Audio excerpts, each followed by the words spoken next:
So in the previous tasks, if we're following them in order, you've ruled out any issues with your own local laptop, your own local connection to your DSL modem or your cable modem. That's done. You've ruled out that you've lost internet connectivity with your service provider. You looked at the lights and stuff on your cable modem DSL. They look good. That's okay. You can ping your default gateway.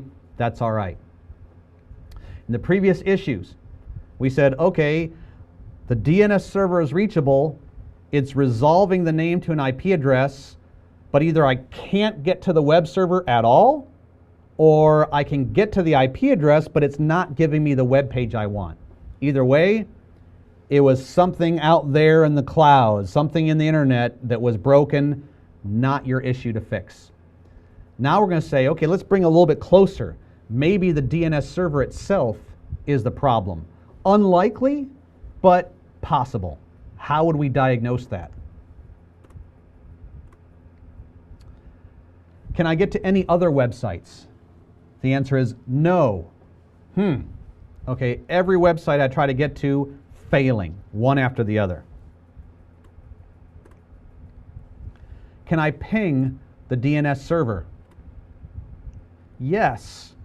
So at this point, we know my internet connection to my ISP is okay. It's not a problem with the cable modem. It's not a problem with the DSL modem. We know the DNS server exists. I can ping it. Is it actually resolving the broken website to an IP address? No, it's not. At this point, you would want to contact the ISP. Now let's take a step back here for a second.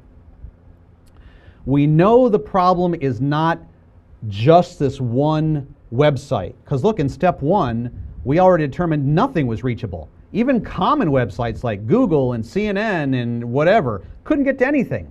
So it's not just one server that's broken. It's can't get to anything.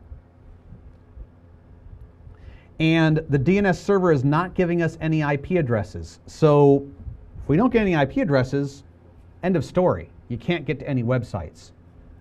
And that DNS server is probably owned by your service provider, so it's legitimate to call them up and tell them that something's wrong there with their DNS server. Describe the steps that you've gone through, and hopefully that'll help them narrow down the problem as well.